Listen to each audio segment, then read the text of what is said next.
છેલ્લા ઘણા વખતથી આપણે રતિલાલ બોરીસાગરના હાસ્યલેખો સાંભળી રહ્યા છે. આ વખતે એમણે મારી નાણાકીય કારકિર્દી એના ઉપર એક હાસ્યલેખ લખ્યો છે, જેની વાત તો તમે સાંભળો એ જ વધુ યોગ્ય છે. એટલે એના વિશે કંઈ ન કહેતા એ લેખ આપણે સાંભળીએ પ્રીતિ શાહના અવાજમાં. હાસ્ય. મારી નાણાકીય કારકિર્દી. ઋણ મીમાંસા નામનો મારો લેખ પ્રસિદ્ધ થયો ત્યારે એ લેખ વાંચીને મારા એક મિત્રે કહ્યું, દેણું કરવા વિશેના વિચારો કરવામાં ને દેણું કરવાની યુક્તિઓ શોધવામાં તમે જેટલો સમય ને જેટલી શક્તિ ખર્ચ્યા છે તેટલી શક્તિ ને તેટલો સમય જો પૈસા કમાવામાં ખર્ચ્યા હોત તો લોકોને ઉછીના પૈસા આપી શકો તેટલા પૈસા આજે તમારી પાસે હોત. આ મિત્ર મારા વડીલ જેવા છે એટલે એમની ગેરસમજ ટાળવાનો ઉત્સાહ મેં મહાપરાણે ખાળ્યો. પણ મેં જોયું છે કે વિચારશીલ ગણાતા માણસોમાં પણ કેટલીક પાયાની ગેરસમજો પ્રવર્તતી હોય છે. મોટાભાગના માણસો એક વાત ભૂલી જાય છે કે એક દિશામાં વિકસેલી શક્તિ બીજી દિશામાં ખાસ ખપ લાગતી નથી. સમગ્ર માનવજાતને સુખી કરવાના ઉપાયો જેમની જીભને ટેરવે છે તેવા માણસો આમાંનો એક ઉપાય પોતાને સુખી કરવા માટે અજમાવી શકતા હોતા નથી. કવિ કલાપીએ એમના એક કાવ્યમાં કહ્યું છે, બ્રહ્માંડ આ ગૃહ તાતનું છે, આધાર સૌને સૌનો રહ્યો જ્યાં, લે છે સૌ કંઈ સૌને દઈ કંઈ, આભાર સૌનો સૌ ઉમેરે છે. કલાપીના કાવ્યો મને ગમે છે, પણ આ પંક્તિઓ તો ખૂબ જ ગમે છે. આ પંક્તિઓ જે કાવ્યમાંથી લેવામાં આવી છે એ કાવ્યનું નામ ઋણ છે, તે પણ સૂચક છે. આ પંક્તિઓના આધારે એમ કહી શકાય કે આપણને કોઈ નાણાં ઉછીના આપે કે આપણે કોઈ પાસેથી નાણાં ઉછીના લઈએ એ ઈશ્વરની જ યોજનાનો એક ભાગ ગણાય. જગતરૂપી રંગભૂમિ પર મને ઈશ્વરે દેણદારની ભૂમિકા માટે પસંદ કર્યો હોય એમ જણાય છે. લોકોને પૈસા ઉછીના આપવા અને એ રીતે લેણદારની ભૂમિકા ભજવવા મેં કોઈ વાર પ્રયાસ કર્યો છે ખરો, પણ દેણદારની ભૂમિકા મને જેટલી ફાવી છે એટલી લેણદારની ભૂમિકા મને ફાવી નથી. જેમ વિરોધ પક્ષમાં રહી શ્રેષ્ઠ કામગીરી કરી બતાવનારા આપણા કેટલાક નેતાઓ શાસન કરતી વખતે અગાઉનું તેજ દાખવી શકતા નથી, તેમ હું પણ લેણદાર તરીકે મારી ઇમેજ ઊભી કરવામાં ક્યારેય સફળ થઈ શક્યો નથી. મેં કોઈને ઉછીના પૈસા આપ્યા છે ત્યારે પણ મોટે ભાગે તો બીજા કોઈની પાસેથી લઈને જ આપ્યા છે. મારું બજેટ હંમેશા ખાધલક્ષી જ હોય છે.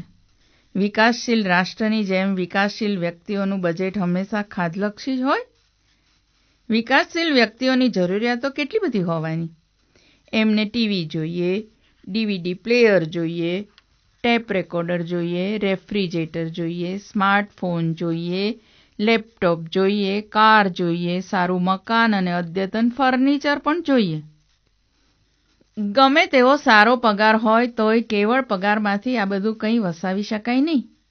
પરિણામે કેટલાક માણસો અપ્રામાણિક રસ્તાઓ દ્વારા નાણાં મેળવી પોતાની જરૂરિયાતો સંતોષે છે, જ્યારે મારા જેવો પ્રામાણિક માણસ ઉછીના પૈસા લઈ પોતાની જરૂરિયાતો સંતોષે છે. મારો માર્ગ જ નિરોગી ને સમાજ માટે ઉપકારક છે તે સ્વયં સ્પષ્ટ છે. આમ જુઓ તો સ્વાતંત્ર્ય પછી આપણા રાષ્ટ્રે ઘણું ખરું ખાધલક્ષી બજેટ જ રજૂ કર્યું છે. એ જોતાં મને ઘણીવાર એમ લાગે છે કે હું મારી આ શક્તિના જોરે રાષ્ટ્રની સરકાર પણ ચલાવી શકું. ઓછામાં ઓછું રાષ્ટ્રનું નાણાં ખાતું તો સારી રીતે સંભાળી જ શકું. આપણા નાણાં પ્રધાનો ખાધલક્ષી બજેટ રજૂ કરે છે ખરા, પણ એમ કરતાં એમને ક્ષોભની લાગણી થતી હોય છે. હું જો નાણાપ્રધાન હોઉં તો દુનિયાના કોઈ નાણાપ્રધાને કદી ન દાખવી હોય એવી અભૂતપૂર્વ હિંમતથી ખાધલક્ષી અંદાજપત્ર રજૂ કરું. એટલે મારી નાણાકીય વહીવટની શક્તિનો રાષ્ટ્રના વિશાળ હિત કાજે ઉપયોગ ન કરી શકવા અંગે મને હંમેશા રંજ રહ્યો છે, પણ એનો ઉપાય નથી. નાણાં ઉછીના લેવાની મેં કેળવેલી કળા વિશે હું તમને 2 શબ્દો કહું તો એ અસ્થાને નહીં ગણાય. કદાચ તમે એમાંથી કંઈક શીખી શકો. જો કે આ જગતમાં કોઈ કોઈના જીવનમાંથી કંઈ શીખી શકે છે એ વાત જ ખોટી છે. છતાં મારું કૌશલ્ય કોઈને પ્રેરણાદાયી નીવડે એવા શુભાશયથી મારી વાત રજૂ કરું છું.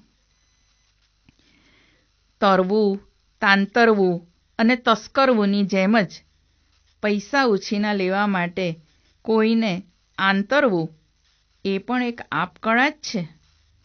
બધા માણસોને કળા સહજ સિદ્ધ નથી હોતી.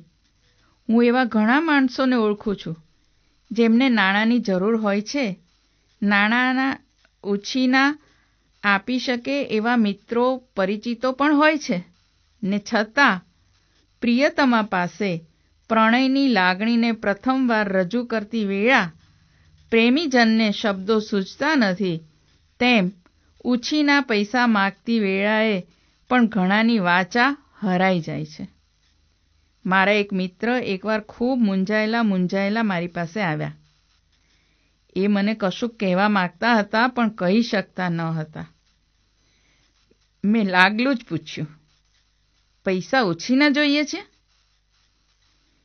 હા. મારા પ્રશ્નથી તેઓ એકદમ અંજાઈ ગયા. તમે જ્યોતિષ જાણો છો? એમણે પૂછ્યું. કોઈને આપણા વિશે ઊંચો ખ્યાલ બંધાતો હોય તો તે ખોટો હોય તો પણ તોડવો નહીં.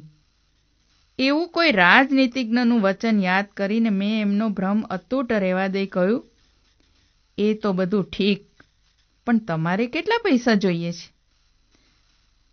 500 રૂપિયા. પણ તમે કેવી રીતે? એની ચિંતા તમે ના કરો. લો, આ ચિઠ્ઠી લઈને જશો એટલે પાછા ફરતી વખતે તમારી પાસે 500 રૂપિયા હશે. વર્ષો પહેલાં સંત કવિ નરસિંહ મહેતાએ શામળસા ગિરધારી પર હુંડી લખી આપી હતી. તે પછીનો બીજો બનાવ હતો. ભક્તિ, સંતપણું ને કવિપણું બાદ કરીએ તો આર્થિક પરિસ્થિતિની દ્રષ્ટિએ હું અદ્દલ નરસિંહ મહેતા જેવો જ છું. નરસિંહ મહેતાને પ્રભુમાં વિશ્વાસ હતો. મને મિત્રોમાં વિશ્વાસ છે. મિત્રોમાં પ્રભુ વસે છે એટલે આમ તો મને પણ પ્રભુમાં વિશ્વાસ છે એમ જ કહેવાય. હું મારા મિત્રોને ઘણીવાર એમ સમજાવું છું કે આ જગતમાં આપણું આગમન પ્રભુનું કામ કરવા માટે જ થયું છે એમ ભારતીય તત્વજ્ઞાન માને છે. તમારી પાસેથી પ્રભુ લોકોને પૈસા ઉછીના આપવાનું કામ લેવા માગતા હશે એટલે જ તમારા માટે એણે દ્રવ્યનો પ્રબંધ કરી આપ્યો છે. આટલી પ્રસ્તાવના કર્યા પછી તરત જ પૈસા ઉછીના માગું છું. જો કે હવે તો પ્રાસ્તાવિક વક્તવ્યનો આરંભ કરું છું ત્યાં જ ઠીક, તારે કેટલા પૈસા જોઈએ છે એમ કહીને મિત્ર તરત મને જોઈતી રકમ આપી મારા પ્રવચનમાંથી છુટકારો મેળવે છે. પૈસા ઉછીના માગતી વેળા હું કદી નાની રકમ માગતો નથી. ધારો કે 500 રૂપિયાની જરૂર હોય તો હું 1000 રૂપિયા માગું છું. નાની રકમ ઉછીની લેવામાં આપણું ગૌરવ સચવાય નહીં. આપણે દરિદ્ર દેખાઈએ. પહેલાંના વખતમાં રાજાઓ મૃગ્યા કરવા નીકળતા એ જ ઉત્સાહ અને વીરતાથી હું પૈસા ઉછીના લેવા નીકળું છું. મૃગયા માટે નીકળતી વખતે કયું પ્રાણી આજે મરાશે તે નક્કી નથી હોતું, તેમ હું પૈસા લેવા નીકળું છું ત્યારે કયા મિત્ર પર આજે આર્થિક સંકટ આવી પડશે એ નક્કી નથી હોતું. જેના નસીબ ફૂટ્યા હોય એવો મિત્ર મળતા જ પૂછું છું, અત્યારે તારા ખિસ્સામાં કેટલા રૂપિયા છે? કોઈ ધાડપાડું પૂછે એવો પ્રશ્ન સાંભળી પહેલાં તો એ ગભરાઈ જાય છે. પછી કહે 1000-1500 રૂપિયા હશે. કેમ? એમ કર, 1000 રૂપિયા લાવ, કાલે પાછા આપું છું. બીજે દિવસે મળે કે તરત જ ખિસ્સામાં હાથ નાખીને 500 રૂપિયા કાઢું ને ગંભીર વદને કહું છું, અરે 500 રૂપિયા ઓછા છે, પણ એમ કરને આ 500 રૂપિયા લઈ જા, કાલે પાછો આપું છું. એવો વાયદો પાળ્યાનો, મહદઅંશે પાળ્યાનો મને ને મિત્રને પણ સંતોષ થાય છે. કાલે પાછા આપું છું એવું કહ્યું હતું. કાલે બધા પાછા આપું છું એવું ક્યાં કહ્યું હતું? હું ઘણું કરીને સાચું બોલું છું, પણ હરિશ્ચંદ્રના સત્ય કરતાં યુધિષ્ઠિરનું સત્ય બોલવું મને વધારે ફાવે છે. મારા મિત્રો પણ અનુભવી અને સમજુ છે, એટલે બધું જવા બેઠું હોય ત્યારે ડાયા માણસો અડધું છોડી દઈ અડધું બચાવી લે છે. એવા શાસ્ત્રવચનને યાદ કરીને મારા જે તે મિત્ર 400 રૂપિયા સ્વીકારી લે છે. અડધી રકમ બીજે જ દિવસે પાછી મળી જવાને કારણે બાકીની રકમની ઉઘરાણી કરવાની એમની હિંમત ચાલતી નથી ને એટલે હું મારી અનુકૂળતાએ એ રકમ પરત કરી શકું છું. કોઈ વાર મારા મિત્ર, ધારો કે મારી પાસે 467 રૂપિયા માગતા હોય તો હું એને સમજાવું છું કે આવો વિચિત્ર આંકડો યાદ રાખવાનું મને કે તમને નહીં ફાવે. એના કરતાં એમ કરો ને, મને બીજા 33 રૂપિયા આપી દો, એટલે 500 રૂપિયાના મેળવાળો આંકડો આપણને બંનેને યાદ રહેશે. મને લાગે છે કે કાં તો મારું મન ખૂબ મજબૂત હોવું જોઈએ ને કાં તો મારા મિત્રો નબળા મનવાળા હોવા જોઈએ. ગમે તેમ પણ મારી દરખાસ્ત ભાગ્યે જ નકારી કઢાય છે. જેણે 467 રૂપિયા તો ક્યારનાય ગુમાવ્યા હોય છે તે બીજા 33 રૂપિયા ગુમાવવા એટલે કે થોડા વખત માટે ગુમાવવા તૈયાર થઈ જાય છે. ઉછીના લીધેલા નાણાં હું અચૂક પરત કરું છું, તેથી હું પ્રામાણિક માણસ છું એવી એક સામાન્ય છાપ છે. આ છાપ છેક ખોટી પણ નથી, પણ સાથે સાથે પ્રામાણિકતાપૂર્વક મારે મારી આ પ્રામાણિકતાનું રહસ્ય પણ છતું કરી દેવું જોઈએ. જો કે વાત આમ તો સાવ સાદી છે. જેની પાસેથી પૈસા ઉછીના લીધા હોય તે મિત્રને ધારો કે 7મી તારીખે સવારે 10 વાગ્યે નાણાં પરત કરવાનો વાયદો કર્યો હોય તો બીજા મિત્ર પાસેથી 7મી તારીખે 9:45 વાગે એટલી જ રકમ ઉછીની લઈ પેલા મિત્રને પહોંચતી કરું છું. મારા બા એક જોડકણું કહેતા તે મને યાદ છે. આલિયાની ટોપી માલ્યા માથે, માલ્યો ફરે ઉઘાડે માથે. આ જોડકણું જો કે આધુનિક કવિતા જેટલું જ જટિલ છે. આલિયાની ટોપી માલ્યા માથે એ તો જાણે સમજ્યા, પણ માલ્યો ફરે ઉઘાડે માથે એ કેવી રીતે? મેં એકવાર બાને પણ આ પૂછેલું, પણ નવી કવિતાના કવિને પોતાને પણ કેટલીક વાર પોતાની કવિતા સમજાતી નથી, તેમ બા પોતે પણ આ જોડકણાનો ઉત્તરાર્થ સમજી શકતા ન હતા. પણ એકના પૈસા ભરવા બીજાની પાસેથી લેવા ને બીજાને ભરવા ત્રીજાની પાસેથી લેવા એવો ભાવાર્થ સ્પષ્ટ છે. મારું અર્થતંત્ર આદિકાળથી આ નિયમ અનુસાર ચાલતું આવ્યું છે. કોઈ માલ્યાને ટોપીથી વિભૂષિત કરવાનો હોય ત્યારે કયા આલિયાને ટોપી વિહીન કરવાનો છે એટલું જ મારે શોધી કાઢવાનું હોય છે, અને માલ્યાને ટોપી આપવા માટે આલિયા જેવો આલ્યો મને હંમેશા મળી રહે છે. મારો આ લેખ વાંચીને ઉછીના નાણાં લઈ જીવન વ્યવહાર નભાવનારાઓના ચિત્તની ગ્લાનિ દૂર થશે એવી આશા રાખું છું. આ લેખનો પુરસ્કાર આવે ત્યારે પાછા આપવાની શરતે એક મિત્ર પાસેથી કેટલાક રૂપિયા ઉછીના લીધા છે. એ મિત્રના ચિત્તની ગ્લાનિ પણ આ લેખ છપાયેલો જોઈ દૂર થશે એવી એક વધારાની આશા પણ રાખું છું. રતિલાલ બોરીસાગર. પ્રાચીન ભારતમાં ઝેર પચાવીને જીવતી વિષકન્યાનો ઉલ્લેખ મળે છે. વિષકન્યાના સંપર્કમાં આવનારનું તત્કાળ મૃત્યુ નિપજતું એમ પણ કહેવાય છે. તો આવી રીતે ઝેર પચાવીને જીવતા જીવાણુઓ પર વૈજ્ઞાનિકોએ પ્રયોગો કર્યા છે. તેની એક સરસ વાત ડૉક્ટર કિશોર પંડ્યાએ ઝેર પચાવીને જીવતા વિષધર જીવાણુઓ લેખમાં કરી છે, જે મોડર્ન ભટ્ટના અવાજમાં સાંભળીએ. સંશોધન ઝેર પચાવીને જીવતા વિષધર જીવાણુઓ. કોરોના વાયરસે આજે સમગ્ર વિશ્વમાં પોતાનું પોત પ્રકાશ્યું છે. કોઈપણ વાયરસનું કદ મિલીમીટરના કરોડમાં ભાગ જેટલું હોય છે. તે માત્ર ઇલેક્ટ્રોન માઇક્રોસ્કોપથી જોઈ શકાય છે. પાનખર અને વસંતના સંધાત સમયે ફેલાતી રજ દ્વારા અનેક પ્રકારના વાયરસનો ફેલાવો થતો હોય છે. વાયરસ આમ તો સજીવ અને નિર્જીવ વચ્ચેની સરહદ પર સુષુપ્ત અવસ્થામાં હોય છે. જ્યારે તેને અનુકૂળ સજીવના શરીરમાં પ્રવેશ મળે ત્યારે તે પોતાની સંખ્યા અનેક ગણી વધારવા લાગે છે અને કોઈ અંગતંત્ર પર તે કબજો જમાવી લે છે. પછી તેને કોરી ખાય છે. કોરોના વાયરસ શરીરના તાપમાન સાથે પોતાની સંખ્યા વધારીને પછી શ્વસન તંત્ર પર હુમલો કરે છે.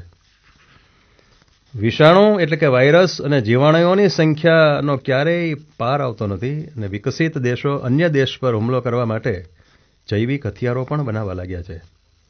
આમાં મહામારી ફેલાવનારા વિષાણુઓ અને જીવાણુઓનો પણ સમાવેશ થાય છે. કોઈ દેશમાં જઈને રૂમાલ ખંખેરે એટલે અઢળક લાખોની સંખ્યામાં જીવાણુઓ ત્યાં ફેલાઈ જાય છે. ડીડીટીનો પ્રતિકાર કરતા મચ્છરોની વાત તો સાંભળીએ. હવે તો ઝેર પચાવીને જીવતા જીવાણુઓ પર પણ વિજ્ઞાનીઓએ પ્રયોગો કર્યા છે. ઝેર તરીકે જાણીતું સોમલ અને આર્સેનિકનું અતિ સામાન્ય સંયોજન એ આર્સેનિકનો ઓક્સાઇડ સફેદ ભૂકા સ્વરૂપે હોય છે. આર્સેનિકના અગત્યના ખનિજો હરતાલ, આર્સેનોલાઇટ, લોલિંગનાઇટ અને આર્સેનોપાયરાઇટ છે. ઈસવીસન પૂર્વે ચોથા સૈકા પહેલાં જાણીતું હોવા છતાં જે સ્કોડરે આર્સેનિકને 1649માં અલગ પાડ્યું ત્યાં સુધી આ તત્વની પૂરેપૂરી ઓળખ થઈ ન હતી. અગાઉ 1250માં જર્મન વૈજ્ઞાનિક આલ્બર્ટ્સ મેગ્નેસે 1193 અને 1280 સુધીમાં હરતાલ એટલે કે ઓર્પિનમેન્ટમાંથી તેના નિષ્કર્ષણ માટે વર્ણવેલી પદ્ધતિ નજીવા ફેરફાર સાથે આજે પણ વપરાય છે. પ્રાચીન ભારતમાં રોજ અતિ અલ્પ માત્રામાં ઝેર ખાઈને તે પચાવી શકનાર કન્યાઓ વિશે ઉલ્લેખ છે. આવી વિષકન્યાઓ ઝેર પચાવી શકતી, સામાન્ય ખોરાક પણ લઈ શકતી, પરંતુ તેના સંપર્કમાં આવનારું તત્કાળ મૃત્યુ નિપજતું. સોમલના તીવ્ર વિષપાનની અસરરૂપે ઉબકા, ઉલટી, મોં અને ગળાની બળતરા અને પેટમાં સખત પીડા થાય છે. દીર્ઘકાલીન ઝેરી અસરમાં નબળાઈ, અતિસાર, કબજિયાત, ત્વચા વર્ણકતા, ચામડી ઉતરવી, લખતપલતા, પક્ષાઘાત અને કેન્સર જેવા રોગની અસરો નોંધાઈ છે. શરીરમાં જંતુ આર્સેનિકનું અલ્પ પ્રમાણ સમય જતાં વાળ અને નખમાં એકઠું થાય છે. આથી મરણોત્તર તપાસમાં કે મૃતદેહની તપાસમાં વાળ, નખની તપાસ અગત્યની છે. આર્સેનિકની ઝેરીલી અસર આર્સેનિકના સંયોજનો બનાવતા કારખાનાના કામદારો, ખેતમજૂરો વગેરેમાં પણ જોવા મળે છે. ફળો, શાકભાજી વગેરે પણ ધોયા વગર ખાવાના ઉપયોગમાં લેવાય તો તેમાં પણ આર્સેનિક હોવાનું જોખમ રહેલું છે. આર્સેનિકના કાર્બન સાથે બંધ ધરાવતા કાર્બનિક સંયોજનો ઓછા વિષાળુ હોય ઔષધ્ય તરીકે વપરાતા હતા. દાખલા તરીકે સાલ્વરસન, કાર્બાસોન વગેરે. યુદ્ધમાં વાપરવા માટે આર્સેનિકયુક્ત ઝેરી વાયુ લેવિસાઇટ બનાવાયો હતો. અને આર્સેનિક રાસાયણિક દ્રષ્ટિએ નાઇટ્રોજન સમૂહનું અને ફોસ્ફરસ સાથે સામ્યતા ધરાવતું તત્વ છે. આપણા શરીરમાં ફોસ્ફરસ મહત્વનો ભાગ ભજવે છે. તે જનીન દ્રવ્ય સાથે જોડાયેલી અવસ્થામાં હોય છે. બજારમાં જે પીણા મળે છે તેમાં કેટલાકમાં ફોસ્ફરસનું તત્વ ફોસ્ફોરિક એસિડ સ્વરૂપે હોય છે. આવા કાતિલ ઝેર ગણાતા આર્સેનિક સાથે કેટલાક જીવાણુઓએ ભાઈબંધી કરી લીધી છે. જે તળાવમાં આર્સેનિકનું પ્રમાણ સવિશેષ જોવા મળ્યું છે ત્યાં આ પ્રકારના જીવાણુઓની વૃદ્ધિ થઈ રહી છે. ઝેર પચાવીને આ જીવાણુઓ કદમાં પણ મોટા થઈ રહ્યા છે. એટલું જ નહીં, તેમણે આર્સેનિકનું પોતાના જનીનમાં આત્મસાત પણ કરી લીધું છે. કેલિફોર્નિયામાં આવેલા મોનો સરોવરમાં વિચિત્ર પ્રકારના જીવાણુઓ મળી આવ્યા છે જેના જનીન દ્રવ્યનું વિશ્લેષણ કરતાં આર્સેનિકનું પ્રમાણ અત્યંત વધારે જણાયું છે. આ જીવાણુના જનીનમાં ફોસ્ફરસને બદલે આર્સેનિક જોવા મળ્યો. બ્રહ્માંડમાં જીવન શોધનારા વિજ્ઞાનીઓ એવું માનતા હતા કે કોઈપણ જગ્યાએ જીવન હોવાની શક્યતા મૂળભૂત 6 તત્વોની હાજરી હોય તો જ સંભવી શકે. આ 6 તત્વો એટલે carbon, hydrogen, oxygen, nitrogen, sulphur અને ફોસ્ફરસ. પરંતુ હવે આ માન્યતા બદલવી પડશે. સરોવરમાંથી મળેલા જીવાણુઓમાં ફોસ્ફરસને બદલે આર્સેનિક જોવા મળ્યો છે. આ પરથી એવું તારણ કાઢવામાં આવે છે કે પૃથ્વી પર જીવન માત્ર એક નહીં પરંતુ અનેક તબક્કાઓમાં શરૂ થયું હોવું જોઈએ. મોનો સરોવર કેલિફોર્નિયાના યોસેમાઇટ નેશનલ પાર્કની પાસે આવેલું છે. આ સરોવરમાંથી પાણીને માટે ક્યાંય બહાર જવાનો માર્ગ નથી. જે રસાયણો સરોવરમાં ઠલવાય છે એ તેમાં જ રહે છે. આથી આ સરોવરમાં આર્સેનિકનું પ્રમાણ મહત્તમ થયું છે. પોતાનું અસ્તિત્વ ટકાવી રાખવા માટે તેમાં ઉત્પન્ન થતા જીવાણુઓનો ખોરાક પણ આર્સેનિક યુક્ત હોય છે. આ જીવાણુમાં GFAJ1 અને તેને હેલોમોનેડેસી શ્રેણીના ગણવામાં આવે છે. અને સંશોધનને પરિણામે સાબિત થયું છે કે આ પ્રકારના જીવાણુઓ પોષવા માટે આર્સેનિકનો ઉપયોગ કરે છે. તેમના ડીએનએમાં પણ ફોસ્ફરસનું સ્થાન આર્સેનિકે લઈ લીધું છે. કૌટિલ્યના ગ્રંથમાં વિષકન્યાની વાત આવે છે તેમ ધીરે ધીરે આ જીવાણુઓએ ઝેરને પોતાના જીવનનો આધાર બનાવી લીધો છે. આ માટે થયેલું સંશોધન પણ રસપ્રદ છે. તળાવના નીચેના ભાગમાંથી કીચડ કાદવ લઈને જીવાણુઓને ઉછેરવામાં આવ્યા. તેમને વિટામિનો તથા અન્ય પોષક તત્વો પણ આપવામાં આવ્યા. આમાં સહેજ પણ ફોસ્ફરસ આપવામાં આવ્યો ન હતો, પરંતુ પ્રયોગ દરમિયાન ધીરે ધીરે આર્સેનિકનું પ્રમાણ વધારવામાં આવ્યું હતું. આમ છતાં જીવાણુઓની વૃદ્ધિ થતી હતી. તેથી આ આર્સેનિક પચાવનાર જીવાણુઓને GFAJ1 એવું નામ આપવામાં આવ્યું. આર્સેનિક ક્યાં જાય છે એ જાણવા માટે આ પ્રયોગો દરમિયાન વિકિરણધર્મી આર્સેનિકનો પણ ઉપયોગ કરવામાં આવ્યો. તો જીવાણુઓમાં સર્વત્ર આર્સેનિક હોવાનું જણાયું. જીવાણુઓની ચરબી અને પ્રોટીનમાં આર્સેનિક જોવા મળ્યું. તેમના ડીએનએમાં આર્સેનિક દાખલ થયું હતું. ઉપરાંત આર્સેનિક મળ્યા પછી જીવાણુનું કદ પણ દોઢું થઈ ગયું હતું. તેમનામાં ઉત્ક્રાંતિ થઈ હોય તેમ અલગ અલગ આંતરિક ભાગ પણ જોવા મળ્યો. કદાચ આ તેમના જીવતા રહેવા માટેનો ચાવીરૂપ ભાગ હતો, જેમાં આર્સેનિકના અસ્થિર અણુઓનું સ્થિરીકરણ પણ થતું હતું. પ્રાણીનો નિકાલ થતો, આથી તેમનું જીવન ટેકાઈ રહ્યું હતું. પ્રયોગને અંતે અલ્પ પ્રમાણમાં ફોસ્ફરસ પણ હોવાનું જણાયું. તે પ્રમાણ એટલું તો ઓછું હતું કે જીવાણુઓ એના આધારે જીવી ન શકે. કુદરતે જીવન માટે ફોસ્ફરસ શા માટે પસંદ કર્યો હશે? ફોસ્ફરસ નાઇટ્રોજન સમૂહનું તત્વ છે અને તે ફોસ્ફેટ, એસ્ટર અને એનહાઇડ્રાઇડ બનાવી શકે છે. શરીરમાં થતી એટીપી અને એડીપીના પરિવર્તનની પ્રક્રિયાઓ અગત્યની છે. નાઇટ્રોજન સમૂહમાં નાઇટ્રોજન, ફોસ્ફરસ, આર્સેનિક, એન્ટિમની, ટીન અને બિસ્મથ અને મોસ્કોવિયમ તત્વોનો સમાવેશ થાય છે. આ ફોસ્ફરસ પછી તરત જ આર્સેનિકનું સ્થાન છે અને તેનો ત્રિબેઝિક એસિડ પણ એસ્ટર અને એનહાઇડ્રાઇડ પણ બનાવી શકે છે. આપણા શરીરમાં ડીએનએની સ્થિરતા માટે ફોસ્ફોડાયના એસ્ટરની જલીય સ્થિરતા ખૂબ જ મહત્વની છે. આથી જ્યારે મોનો સરોવરના જીવાણુઓની વાત જાહેર થઈ ત્યારે રસાયણશાસ્ત્રીઓને પણ ઘણી નવાઈ લાગી. હવે આ આર્સેનિકયુક્ત ડીએનએની સ્થિરતા સમજવા માટે સંશોધકો તૈયાર થયા અને જીવાણુઓના શરીરમાંથી જૈવ રાસાયણિક પ્રક્રિયા કરતા કોષ પસંદ કરવામાં આવ્યા અને તેમાંથી જેની સાથે ફોસ્ફેટ જોડાઈ શકે તેવા 5 પ્રોટીનની પસંદગી કરવામાં આવી. તેમણે આ માટે 4 પ્રકારના વિષાણુઓ લીધા. આમાં 2 આર્સેનિકનો પ્રતિકાર કરતા હતા, જ્યારે બીજા 2 આર્સેનિક પ્રત્યે સંવેદનશીલ હતા. આ પ્રોટીન કઈ રીતે આર્સેનિક અને ફોસ્ફરસ સ્વીકારે છે તેનો અભ્યાસ શરૂ થયો. ફોસ્ફેટનું ચોક્કસ પ્રમાણ અને આર્સેનેટનું બદલાતું પ્રમાણ લઈને 24 કલાક માટે અભ્યાસ કરવામાં આવ્યો. ફોસ્ફેટ કરતાં 500 ગણું આર્સેનેટ હતું અને તે પ્રોટીન પણ ફોસ્ફેટનો સ્વીકાર કરી શકે એવા જણાયા. મોનો સરોવરનું પ્રોટીન તો 4500 ગણું આર્સેનેટને હોવા છતાં ફોસ્ફેટ સ્વીકારી શકે એવું જણાયું. આથી કહી શકાય કે જીવાણુઓની એવી પ્રજાતિ ઉત્ક્રાંતિ પામી રહી છે કે જે ઝેર પચાવીને પણ પોતાનું અસ્તિત્વ ટકાવી રાખે છે. સાથોસાથ એમ પણ સાબિત થયું છે કે આર્સેનિક ડીએનએમાં હોવા છતાં જીવાણુઓ તો ફોસ્ફેટને જ પ્રાથમિકતા આપતા હોય છે. કિશોર પંડ્યા.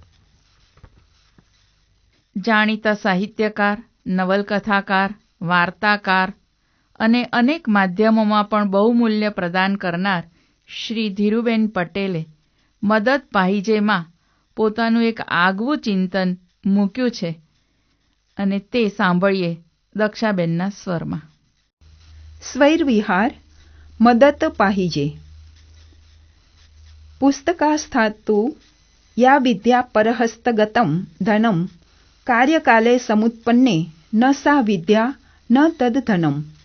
સંસ્કૃતમાં જે લખેલું હોય તે સાચું જ હોય તેવી દ્રઢ માન્યતાના જમાનામાં મહોદય રામકૃષ્ણ ભાંડારકરની મહેરબાનીથી માર્ગોપદેશિકા અને મંદિરાંત પ્રવેશિકા નામના 2 પુસ્તકોનો મને થોડો ઘણો પરિચય થયેલો. એટલે આજના જમાનામાં બધો જ્ઞાન સંચય ગૂગલ વગેરેને આશરે જ છે અને જે થોડું ઘણું ધન વડીલોની આશીષથી પ્રાપ્ત થયું હોય તે બેંકના અગર એ પ્રકારના અન્ય આંકડાઓમાં પરિવર્તન પામ્યું હોય ત્યારે મને મૂંઝવણ ન થાય? અલબત્ત આ આંકડાઓમાં પરિવર્તિત થયેલું ધન કેટલાક સમય અને માનસિક તથા શારીરિક શ્રમ પછી થોડી ઘણી વધઘટ બાદ ફરી પ્રાપ્ત થાય છે ખરું, પણ એનો અર્થ શું? જબ ચીડિયા ચૂગ ગઈ સારા ખેત. સામા પક્ષની વ્યાજબી માંગણી વખતે જો આપણે નીચું જોવું પડતું હોય અને વાયદા કરવા પડતા હોય તો આપણું ધન ધૂળ બરાબર છે તેવો ભાવ ઉત્પન્ન ન થાય? વળી કોઈ મુગ્ધ કન્યા કે કોડીલો કુમાર ભૂલે ચૂકે તમને કોઈ જ્ઞાનવર્ધક પ્રશ્ન પૂછે છે તે વખતે સોરી, મારો મોબાઈલ ક્યાંક મુકાઈ ગયો છે એવો જવાબ આપીને ગચ્છામી ગચ્છાવહ ગચ્છામહ એવા રૂપો અમલમાં મૂકવા મજબૂર બનતા હો તો એવી પરિસ્થિતિના નિવારણ માટે શું કરવું જોઈએ? આ પ્રશ્ન ગંભીર વિચારણા માંગી લે છે અને એક વ્યક્તિનું એક કામ નથી. હોય તોય એ વ્યક્તિ હું તો નથી જ. અરે ભાઈ, આપણી કોઈ સમસ્યાના ઉકેલ માટે આપણે 4-5 વર્ષના બાળકની મદદ માંગવી પડે. એ એના હાથમાં રહેલા કોઈક રમકડા જેવા યંત્રની મદદથી તમને સાચો અને શીઘ્ર ઉત્તર આપીને ફરી પોતાની રમતમાં મશગુલ થઈ જાય ત્યારે આપણને આપણા વડીલપણા વિશે શંકા ઊભી ન થાય? કોઈ ગાંધીવાદી આપણને યંત્રોનો બહિષ્કાર કરવાનું શીખવે તે પહેલાં હું પૂછી લઉં, ઘડિયાળના કાંટા કે કેલેન્ડરના પાના અવળી ગતિએ ચાલે એવો કોઈ જાદુ તમને આવડે છે? નહીં ને? તો એ વાત પડતી મૂકો. આપણે 2 વર્ષના બાળકને પ્લે ગ્રુપમાં મૂકીએ અને એને અંગ્રેજી માધ્યમની શાળામાં ખોસી દઈએ તથા ક્યારે એ અમેરિકામાં પ્રવેશે અને નાગરિકતા મેળવશે એના સ્વપ્ના જોવામાં આપણી જિંદગી જીવવાનું ભૂલી જઈએ, એ તમને ઇષ્ટ લાગે છે? વસ્તી વધારાનો પ્રશ્ન દિન પ્રતિદિન હૃષ્ટપુષ્ટ અને વધારે તંદુરસ્ત થતો જાય છે. બિચારો કોરોના એ બાબતે મદદ કરવા જાય છે પણ એ આપણને સ્વીકાર્ય નથી. શું કરીશું? આધુનિક તબીબી શાસ્ત્રથી વેગળા રહેવું કે ઝડપી વાહનોનો ઉપયોગ ટાળવો શક્ય છે? ટેલિફોન જેવા સંપર્ક સાધનો વગર ચાલશે? વળી અત્યારે તો વ્યાધિ કરતાં ઉપચાર વધારે વિષમ એવી સ્થિતિ ઉત્પન્ન થઈ છે. આપણી આસપાસ કાં તો એકલતા નહીતર નીત નવા રૂપ ધારતો જીવલેણ રોગ એવા ઘંટીના 2 પડ દિન રાત ફરિયાદ કરે છે. ખીલડો ક્યાંક હશે તો ખરો જ, પણ તે શોધવો કેવી રીતે અને ત્યાં પહોંચવું કઈ રીતે? હું તો મૂંઝાઈ ગઈ છું. મુંબઈની લોકલમાં સ્ટેશનો પર ઠેર ઠેર મદદ પાहिजे ના પાટિયા લટકાવેલા જોવા મળતા હતા. અહીં તો બહાર નીકળવાનું જ મુશ્કેલ છે. ક્યાંક પાટિયું હોય તોય મારે શા કામનું? એટલે જ્ઞાન પ્રાપ્તિને વરેલી આ સમર્થ સંસ્થા ગુજરાત વિશ્વકોશ ટ્રસ્ટના મુખપત્રના સુગ્ન વાચકો, તમે મને મદદ નહીં કરો? તમારા વિપુલ જ્ઞાન ભંડારનો ઉપયોગ કરીને મને મારી મૂંઝવણનો ઉકેલ નહીં શોધી આપો? વિશ્વ વિહારના સંપાદકના ટેબલ પર આપ સૌના પત્રોનો ખડકલો જોવા મળશે તો હું કેટલી રાજી થઈશ. કૃપા કરીને મને આ સમસ્યામાંથી મુક્ત કરો તો હું ઘણી ઘણી આભારી થઈશ. ધીરુબેન પટેલ. શ્રી રાજેન્દ્ર પટેલે અધિપતિનો ચેતવણીનો સૂર લેખ લખ્યો છે. આ લેખમાં અધિપતિ છે મહાત્મા ગાંધી. ગાંધીજીના હિન્દ સ્વરાજમાં વાચક અને અધિપતિનો સંવાદ છે. એ યાદ કરીને લેખકે ગાંધી વિચારની પ્રસ્તુતતા દર્શાવી છે અને એને સ્વર આપ્યો છે અલ્પાશાએ. સાંપ્રત અધિપતિનો ચેતવણીનો સૂર. માનવ ઇતિહાસના નજીકના ભૂતકાળમાં 20મી સદીમાં મુખ્યત્વે 3 ખૂબ શક્તિશાળી છતાં ચિંતાકારક શોધ મહત્વની ઠરી છે.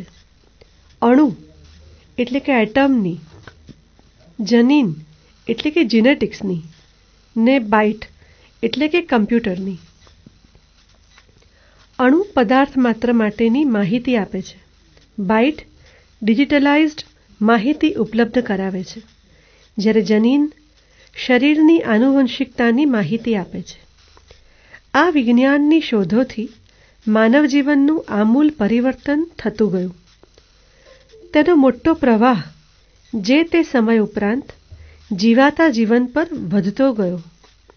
દેખીતી રીતે સમયે સમયે થતા આ સુધારા આપણને ગમી જાય તેવા હોય છે. આ શોધો સાથે સાથે વિશ્વની અનેક સંસ્કૃતિમાં સમયે સમયે વિચારકો, ચિંતકો પણ આવતા રહ્યા. પરિણામે માનવ જીવનને અનેક વળાંકો પ્રાપ્ત થયા. પશ્ચિમના કેટલાક વિચારકોના વિચારોનો પ્રવાહ એટલો તો ઠોસ રહ્યો કે તેણે માણસને જાણે પ્રાણીમાં પ્રસ્થાપિત કર્યો. જૂની પરંપરા અને શ્રદ્ધા પર કુઠારાઘાત કર્યો. 18મી સદીના ઉત્તરાર્ધમાં પ્રખ્યાત અર્થશાસ્ત્રી એડમ સ્મિથના ઇકોનોમિક મેનના સિદ્ધાંતે પ્રતિપાદિત કર્યું કે અર્થવ્યવહારમાં દરેક વ્યક્તિ પોતાના સ્વાર્થને અનુસરે છે. બીજો સિદ્ધાંત 19મી સદીના ઉત્તરાર્ધમાં ડાર્વિનનો ઉત્ક્રાંતિવાદનો આવ્યો, જેણે ઠરાવ્યું કે જીવશાસ્ત્રની દૃષ્ટિએ માણસ વાનર જેવા કોઈ પૂર્વજમાંથી ઉતરી આવ્યો છે. ત્રીજો મહત્વનો વિચાર 20મી સદીના આરંભે મનોવૈજ્ઞાનિક ફ્રોઇડે રજૂ કર્યો કે માણસના વર્તનમાં મુખ્ય પ્રેરણા જાતીય વૃત્તિની હોય છે. આ ત્રણેય વિચારોએ જાણે માણસને માત્ર પ્રાણી તરીકે જોવાની દૃષ્ટિ ફેલાવી. જો કે આપણા સદનસીબે આપણને 19મી સદીના ઉત્તરાર્ધમાં અને 20મી સદીના આરંભે 3 એવા વિચારકો પ્રાપ્ત થયા જેમણે આપણી પરંપરાને પોષક એવું કાર્ય કર્યું, મનુષ્ય માટે એક ઊંચી ગરિમા સ્થાપિત કરી. જગતના તમામ મહાકાવ્યો તેની મૂળ ભાષામાં વાંચેલા તેવા ક્રાંતિકારી માનવ ચેતનાને નવો ચીલો દેખાડતા અરવિંદ, વિશ્વમાનવ અને સૌંદર્યનો મહિમા કરતા ટાગોર અને સત્યના પ્રયોગો કરતા તેમજ અહિંસાની સાધના કરતા કરતા સમગ્ર સમાજને જગાડતા ગાંધી. અરવિંદ માનવ ચેતનાની રૂપાંતર ક્ષમતા ચીંધતા મનુષ્ય અસ્તિત્વના પાયામાં સંવાદિતા રહેલી છે તે દર્શાવે છે. ટાગોર મનુષ્ય માત્રમાં પરમ શ્રદ્ધા ધરાવતા વિશ્વમાનવની ખેવના રજૂ કરે છે, જ્યારે ગાંધી તો જાણે આપણા સહપ્રવાસી જ લાગે. 20મી સદીના આરંભે તેમણે આવનારા સમયમાં આવનારી આપણી સમસ્યાઓ સામે લાલ બત્તી ધરેલી. કોરોનાના આ સમયમાં હવે આપણે વેબિનાર દ્વારા કે ઝૂમ એપ દ્વારા બધું એકી સાથે કોઈ પણ શારીરિક માનસિક શ્રમ દ્વારા એક જ જગ્યાએ પામી લેવાની લપસણી ભૂમિ પર લપસી ચૂક્યા છીએ. પરિણામે અનુભવ અને શ્રમની જાણે કે બાદબાકી જ થઈ ગઈ હોય તેમ લાગે છે. ડિજિટલ વિશ્વમાં રત આજનો મનુષ્ય શ્રમ તો ગુમાવે છે, પરંતુ તે ઉપરાંત આંખ, કાન અને મસ્તિષ્કના કોષોની અવગણના પણ કરે છે. આજથી 100 વર્ષ પહેલાં હિન્દ સ્વરાજના વાચક અને અધિપતિના સંવાદ યાદ કરવા જેવા છે. ત્યારે અધિપતિ યંત્ર, રેલવે, ડૉક્ટર અને વકીલની તરફેણમાં ન હતા. તે જાણતા હતા કે યંત્રની સુવિધાઓ જ મનુષ્યને ગુલામ બનાવી તેને પાંગળો બનાવી દેશે. આવા સુધારાઓને તે કુધારો કહેતા, અધર્મ કહેતા. 21મી સદીના આરંભે આજે આપણે કોરોનાના સમયમાં રેલવે, વિમાન અને અન્ય વાહન વ્યવહાર બંધ કરવા પડ્યા છે. ફરી પાછું એક અસમતોલનનું વાવાઝોડું ફૂંકાયું છે. કોવિડ-19નો વાયરસ અણુ વિસ્ફોટને પણ નાનો અકસ્માત લેખશે એમ લાગે છે. અણુ અને જનીનના ઉપયોગમાં માણસનો વિવેક ખોવાઈ ગયો છે. 21મી સદીનો એક મોટો સુધારો શું કુધારો સાબિત થશે? એ તો આવનારો સમય કહેશે. 100 વર્ષ પહેલાંનો પેલો અધિપતિ આજે જો હયાત હોત તો ચોક્કસ ડિજિટલ વિશ્વ માટે, નવા સુધારા માટે અતિ અભિમુખ પ્રજાને ચેતવત. મોબાઈલ, ટીવી અને કમ્પ્યુટરના અતિ ઉપયોગથી આંખ, કાન અને મગજના કોષો ઉપર વધુ પડતો અકુદરતી બોજ તો પડવાનો જ, પણ સાથે સાથે હાથ પગના હલનચલનો સીમિત થતા જવાના. ખોરાક ખાવાની સીમા નહીં રાખી શકીએ. માપદંડોનો આગ્રહ જતો રહેશે અને લગામ વગરના ઘોડા ઉપર આરૂઢ અસવાર ઉપર ઘોડો દોડતો દેખાશે. તેની પણ તેને શરત રહેશે નહીં. વોટ્સએપ અને ફેસબુક કે ઇન્સ્ટાગ્રામ જેવી અનેક મોબાઈલ એપમાં પ્રતિક્ષણે ઠલવાતી જતી જાતભાતની માહિતી જોવામાં રત આપણે ત્રીજા સ્વ અતિક્રમણ કે સ્વનાશ તરફ ધકેલાઈ રહ્યા છીએ, જે કોરોના કરતાં પણ ભયાનક હશે. પ્રથમ અણુના સંશોધન પછવાડે અણુ વિસ્ફોટની વિભીષિકા સર્જાઈ. પછી કૃત્રિમ જનીન સાથેની છેડછાડથી ઉત્પન્ન કોવિડ-19ની મહામારી ઊભી થઈ અને હવે ડિજિટલ વિશ્વ દ્વારા કુંઠિત થતી સર્જનાત્મકતા અને સૂક્ષ્મતાના નામે અસામાન્ય સ્થૂળતાની સ્થાપના થઈ રહી છે. આજના આ બધા ગમી જાય તેવા સુધારાને આપણે પાછળ વળીને જોવા જેવા છે, કારણ કે વિવેકને જાણે આપણે વિસારે પાડ્યો હોય તેમ લાગે છે. કોઈ પણ સુધારાનો અતિરેક આપણી નબળાઈ બની ચૂકી છે. આવા સમયે હિન્દ સ્વરાજના વાચક અને અધિપતિના એક સંવાદને કેટલાક અંશે અંકે કરવા જેવા છે. વાચક: હવે તો તમારે સુધારાની પણ વાત કરવી પડશે. તમારે હિસાબે તો સુધારો તે કુધારો છે. હવે તમે જે વાંચ્યું વિચાર્યું છે તેનો ખ્યાલ આપો. અધિપતિ: પ્રથમ તો સુધારો એ નામ કઈ સ્થિતિને આપવામાં આવે છે તે વિચારીએ.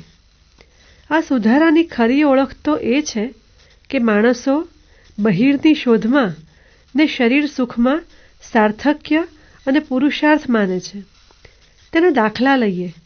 અગાઉ માણસો કોઈક જ પુસ્તકો લખતા, તે અમૂલ્ય ગણાતા. આજે જેને જેવું ફાવે તેવું લખે છે ને છાપે છે તથા લોકોના મન ભમાવે છે. આ સુધારાની નિશાની છે. હજુ જેમ સુધારો વધતો જાય છે તેમ એવું ધારવામાં આવે છે કે માણસો હવાઈ વહાણથી મુસાફરી કરશે ને થોડાક કલાકમાં દુનિયાના ગમે તે ભાગમાં જઈ પહોંચશે. માણસોને હાથ પગ નહીં વાપરવા પડે. એક બટન ચાંપશે ત્યારે તેને પહેરવાનો પોશાક આવી મળશે. બીજું બટન ચાંપશે ત્યારે તેને છાપા આવશે. ત્રીજું બટન ચાંપશે ત્યારે તેની ગાડી તૈયાર થઈ જશે. નિત્ય નવા ભોજન મળશે. હાથ અથવા પગનો ખપ જ નહીં પડે. બધું સંચાથી જ કામ લેવાશે. આ સુધારાની નિશાની છે. અગાઉ માણસો 2 થી 3 વખત ખાતા ને તે પણ હાથે પકવેલી રોટી ને થોડી તરકારી હોય તે. હવે 2 કલાકે ખાવાનું જોઈએ અને તે એટલે દરજ્જે કે ખાવામાંથી લોકો નવરા જ નથી થતા. સુધારાની આ બધી ખરી નિશાની છે અને જો કોઈ પણ માણસ તેથી જુદી વાત સમજાવે તો તે ભોળો છે એમ ચોક્કસ માનજો. આ સુધારો એ અધર્મ છે અને તે યુરોપમાં એટલે દરજ્જે ફેલાયો છે કે ત્યાંના માણસો અર્ધ ગાંડા જેવા જોવામાં આવે છે. આ સુધારો એવો છે કે જો આપણે ધીરજ રાખી બેસીશું તો સુધારાની હડફેટમાં આવેલા માણસો પોતે સળગાવેલા અગ્નિમાં બળી મરશે. સુધારો 20મી સદીનો ત્યારનો કે 21મી સદીનો અત્યારનો, એટલે કે યંત્રથી થતા સુધારાઓને કે આજના ડિજિટલ યુગના નિરંકુશ વ્યાપનો પાયામાં તો યંત્રના અતિરેકનો અને વિવેકની ગેરહાજરીનો છે. પશ્ચિમથી બાદબાકીનો કે માપદંડોના અનુભવોનો છે. અણુ જનીન અને બાઇટની મોહજાળમાં માનવજાતે રાહત મેળવી હોય તો અધિપતિના આ શબ્દોને ફરીથી ગંભીરતાથી લેવા જ પડશે. સમજીને અથવા હેરાન થઈને. માત્ર 2 જ વિકલ્પ છે આપણી પાસે. લેખક રાજેન્દ્ર પટેલ. અધિપતિ હિન્દ સ્વરાજ મોહનદાસ કરમચંદ ગાંધી સંદર્ભ સાહિત્ય. 1. The gene and intimate history by Siddhartha Mukherjee. 2. વિચાર તરંગ ચી ના પટેલ. 3. હિન્દ સ્વરાજ મોહનદાસ કરમચંદ ગાંધી. સ્થાપત્યની વાત આવે એટલે સુધા ભટ્ટનું નામ આપણને ચોક્કસ યાદ આવે. ઘણા વખતથી સ્થાપત્ય વિશેના લેખો આપણે એમની જે કલમે લખાયા છે એ સાંભળી રહ્યા છીએ. આ વખતે એમણે વઢવાણી માધાવાવ વિશે જે લેખ લખ્યો છે એનું વર્ણન એટલું બધું સુંદર અને તાદ્રશ્ય રીતે કર્યું છે કે જાણે આપણે એ વાવની સમક્ષ જ ઊભા ન હોઈએ. તો ચાલો સાંભળીએ મોડર્ન ભટ્ટના અવાજમાં વઢવાણી માધાવાવ. સ્થાપત્ય વઢવાણી માધાવાવ. લોખંડી પુરુષ અને પ્રતિબદ્ધ નેતા સરદાર પટેલના ભગીરથ પ્રયાસોને પરિણામે કટકે બટકે ટુકડે વેરાયેલા પડેલા નાના નાના કસ્બા અને રજવાડાઓ ઓગળીને પોતપોતાની નાની મોટી સીમાઓ ભૂલીને એક થયા. એક ક્ષણ કેટલી અદ્ભુત હશે. ભારત માતાના હૃદય ઉપર પડેલા વ્રણ ચીરાઓ પૂરાયા હોવાનો અહેસાસ જરૂર આપણી જન્મભૂમિને થયો હશે. અને પછી તો ભૌગોલિક ક્ષિતિજોના આકાર અક્ષાંશ રેખા બદલાયા હશે અને ભાષાવાર રાજ્યો અસ્તિત્વમાં આવ્યા. ત્યારે મુંબઈ રાજ્યનો દબદબો હતો. વળી સમયાંતરે એક માના 2 જણિયાઓએ મજિયારા નોખા પાડીને મહારાષ્ટ્ર અને ગુજરાત નામ ધારણ કર્યા. સ્વાભાવિકપણે ગુર્જર દેશ અને ગુર્જર ગીરાના ધાવણ પીને ઉછરેલા આપણે ગુજરાતનું નામ લઈએ ત્યારે લાપસી ખાધા જેવું મોં થઈ જાય. અને એમાંય જો એના ભવ્ય ભૂતકાળ, એની પરંપરા, એની સંસ્કૃતિના ગાણા ગાવાનો મોકો મળે તો એને કેમ કરીને જતો કરાય ભલા. એક એવું શહેર જે વઢવાણ, જે એક સમયે રાજ્યનો અલગ હોદ્દો ધરાવતું હતું, તેનો ઇતિહાસ તો જાજરમાન છે. તેના દોલા રાજાઓએ એના ખૂબ રખોપા કર્યા હતા. તેના સ્થાપત્યમાં તો વિવિધતા છે જ, પરંતુ તેના જેવી નગર રચના પણ શોધી ન જડે તેવી છે. ડિફેન્સિવ નગર રચના તેની ખાસિયત છે. વઢવાણના રસ્તા સાંકડા છે, જેથી દુશ્મનો એક સાથે મોટી સંખ્યામાં ન પ્રવેશી શકે. અને જો કોઈ આવ્યા હોય તો મારે 18 જ સમજો. કારણ શેરીના રસ્તાની સામસામી બાજુઓ આવેલા મકાનો પરથી તેમની ઉપર વળતા હુમલાની પૂરી શક્યતા હતી. વળી પર્વતીય પ્રદેશની જેમ રસ્તા ઊંચા નીચા ઢાળવાળા આજે પણ છે, જેથી વરસાદી પાણી ભરાવાની કોઈ સંભાવના રહે જ નહીં. વઢવાણ નગરના ગઢ, મહેલો અને પ્રવેશદ્વારો પણ ચાતુર્યપૂર્ણ બાંધણી ધરાવે છે. હા, અહીંનો બાંધણી ઉદ્યોગ પણ ખ્યાતિ પ્રાપ્ત છે, જેના વિષયને વળી ક્યારેક વાલો કરીશું. આજે બસ વઢવાણની વાવ એ વાવ શ્રેણીને મળીએ. અલબત્ત હવે આધુનિક સમયમાં નવી વાવ બાંધવાનો ચાલ રહ્યો નથી. જેટલી વાવો એટલે કે હિન્દીમાં જેને બાવલી કે છે, દેશભરમાં છે, તે સઘળીય પુરાતન જ છે.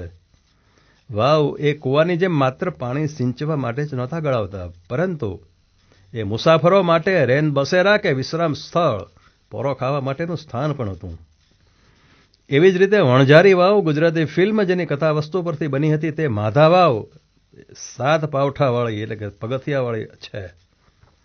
આ પ્રાચીન વાવના મૂળ પ્રેરક વિશે જાણ નથી, પરંતુ પાટણના છેલ્લા રાજા કર્ણ વાઘેલાના કારભારી માધવ મંત્રીએ સ્થાપત્યના બેનમૂન ઉદાહરણ સમી આ વાવને ઈસવીસન 1292માં પુનર્જીવિત કરાવી. તેથી આ વાવ માધા વાવ કહેવાય અને આપણા પૌરાણિક સ્થાપત્ય પાછળ દંતકથાઓ જોડાયેલી હોય છે. એ મુજબ માધા વાવ વસોકી ગયેલી હતી અને 12 વર્ષો લગી નવા નીર ન આવ્યા. તેથી કવિત જોડાયું કે 12 વર્ષે નવાણ ગળાવ્યા, નવાણેના નીતર્યા નીર જીરે. જાણતલ જોશી એમ કરીને બોલ્યા, દીકરોને વહુ પધરાવો જીરે. લોકહૈયે વસેલી આ વેદના પાણીના પુકારને પરિણામે માધવ મંત્રીના પુત્ર અને પુત્રવધુએ જળ સમાધિ લીધી. પાણી ઉપર હાથ દેખાણા અને મોડીઓને ચૂંદડી તરવા લાગ્યા.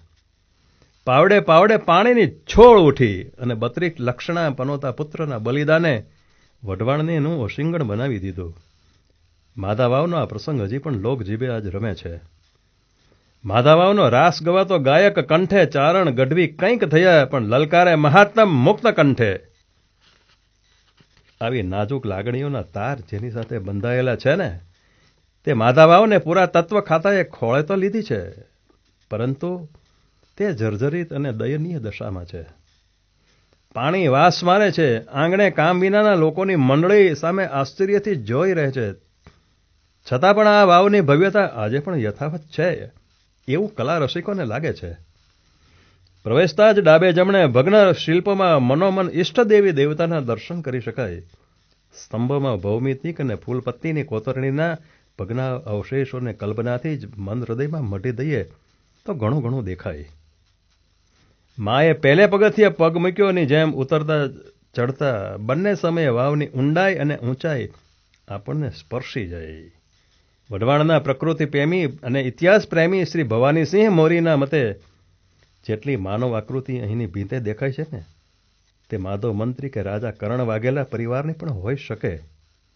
કહેવાય છે ને કે વાવના પ્રવેશદ્વાર પાસે ડાબી બાજુ ભોંયરું હતું. સુરંગ હતી જે અહીંથી છેક જૂનાગઢ સુધી પહોંચતી. આપણી આવી અસ્કામતોના જીર્ણોદ્ધારના આયોજનો હાથ ધરવામાં આવે ને તો હૈયું પુલકિત થઈ ઉઠે અને આપણી વિરાસત પરી સમૃદ્ધ થતાં જ પ્રવાસન પણ વિકસે. કાલ ઉઠીને સપરમી સવાર ઉગે એવું તો વઢવાણ ઈચ્છે ને. સુધા ભટ્ટ. વિશ્વકોશ વૃત્ત. આગામી કાર્યક્રમો: ગુજરાત વિશ્વકોશના જન્મદિવસે વિશ્વ સંસ્કૃતિ પર્વ, સ્થાપના 2 ડિસેમ્બર 1985. 2 ડિસેમ્બર 2020 બુધવાર સાંજના 5:30 શ્રી અમર ભટ્ટ દ્વારા ગુજરાતીમાં અનુદિત વિશ્વ કવિતાની સંગીતમય પ્રસ્તુતિ અને શ્રી દર્શના ધોળકિયા લિખિત સૌહાર્દશીલ સારસ્વત પુસ્તકનું શ્રી ચંદ્રકાંત શેઠના હસ્તે વિમોચન. 3 ડિસેમ્બર 2020 ગુરુવાર સાંજના 5:30 વિશ્વના દિવ્યાંગોનું અસાધારણ આત્મબળ વિશે શ્રી જનક શાહનું વ્યક્તિત્વ અને શ્રી પ્રીતિ શાહ લિખિત આત્મબળને અજવાળે પુસ્તકનું શ્રી પ્રવીણ ક લહેરીના હસ્તે વિમોચન. 4 ડિસેમ્બર 2020 શુક્રવાર સાંજના 5:30 લોકગીતોમાં વૈશ્વિક સંવેદના વિશે શ્રી અરવિંદ બારોટનું વક્તવ્ય અને શ્રી શુભ્રા દેસાઈ લિખિત મનીષાનું મંગળ મિશન પુસ્તકનું શ્રી કિશોર પંડ્યાના હસ્તે વિમોચન. શ્રી ભદ્રંકર વિદ્યાદીપક જ્ઞાન વિજ્ઞાન વ્યાખ્યાન શ્રેણી. ગુજરાત વિશ્વકોશ ટ્રસ્ટ દ્વારા ડિસેમ્બર મહિનામાં નીચે મુજબના કાર્યક્રમો ઓનલાઈન યોજવામાં આવ્યા છે. દરેક કાર્યક્રમ સાંજના 5:30 વાગે જોઈ શકશો. 12 ડિસેમ્બર 2020 શનિવાર સાંજના 5:30 વિષય કોરોના, કેળવણી અને આવતીકાલ. વક્તા શ્રી સુભાષ બ્રહ્મભટ્ટ. 16 ડિસેમ્બર 2020 બુધવાર સાંજના 5:30 વિષય નવી સદીની ગુજરાતી વ્યવસાયી રંગભૂમિ, ટૂચકા, ડુસકા અને આંચકા અને તેનો સર્જનાત્મક વિનિયોગની પુનઃ પ્રસ્તુતિ. વક્તા શ્રી મહેશ ચંપકલાલ. શ્રી રસિકલાલ છ પરીખ વ્યાખ્યાનમાળા. 19 ડિસેમ્બર 2020 શનિવાર સાંજના 5:30 વક્તા શ્રી સેજલ શાહ. વિષય નાટકોમાં પુરાકલ્પન. Facebook Gujarat Vishwakosh Trust, YouTube Gujarat Vishwakosh Trust. WhatsApp ઉપર આની લિંક મૂકવામાં આવે છે. વોટ્સએપમાં જોડાવા માટે આ મોબાઈલ નંબર 9898042699 પર મેસેજ કરીને જોડાઈ શકશો. શ્રી જય ભીખુ સાહિત્ય ટ્રસ્ટ આયોજિત મૂલ્યનિષ્ઠ સાહિત્યકાર અને જિંદાદિલ સર્જક જય ભીખુની 51મી પુણ્યતિથિએ ત્રિદિવસીય કાર્યક્રમ 24 ડિસેમ્બર 2020 ગુરુવાર સાંજના 5:30. વિષય સર્જક જય ભીખુની સંઘર્ષ કથા. વક્તા શ્રી સંધ્યા ભટ્ટ. 25 ડિસેમ્બર 2020 શુક્રવાર સાંજના 5:30. વિષય મૂલ્યનિષ્ઠ સર્જક જય ભીખુ. વક્તા શ્રી કુમારપાલ દેસાઈ. 26 ડિસેમ્બર 2020 શનિવાર સાંજના 5:30. નાટ્ય પ્રસ્તુતિ બંધન અને મુક્તિ. સમય 76 મિનિટ. લેખક જય ભીખુ. દિગ્દર્શક શ્રી અદિતિ દેસાઈ. સહાયક શ્રી રક્ષા નાયક. ફેસબુક જય ભીખુ સાહિત્ય ટ્રસ્ટ, યુટ્યુબ જય ભીખુ સાહિત્ય ટ્રસ્ટ તથા Facebook Gujarat Vishwakosh Trust, YouTube Gujarat Vishwakosh Trust. WhatsApp ઉપર આની લિંક મૂકવામાં આવે છે. વોટ્સએપમાં જોડાવા માટે આ મોબાઈલ નંબર 9898042699 પર મેસેજ કરીને જોડાઈ શકશો.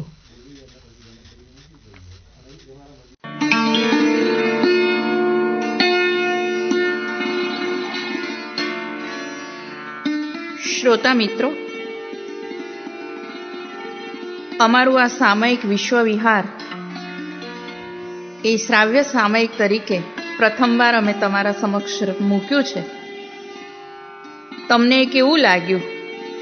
તમારો પ્રતિભાવ અમને જાણવાનું ચોક્કસ ગમશે. વિશ્વકોશના કાર્યક્રમમાં તમે આવો ત્યારે પણ જાણ કરી શકો છો, પત્ર લખીને પણ જણાવી શકો છો, અથવા તો ઈમેલ દ્વારા પણ તમારો પ્રતિભાવ આપશો તો અમને ગમશે. અમારું સરનામું છે ગુજરાત વિશ્વકોશ ટ્રસ્ટ, રમેશ પાર્કની બાજુમાં, બંધુ સમાજ સોસાયટીની સામે, વિશ્વકોશ માર્ગ, ઉસ્માનપુરા, અમદાવાદ 380013. અમારું ઈમેલ એડ્રેસ છે vishwakoshad1@gmail.com. vishvakoshad1@gmail.com.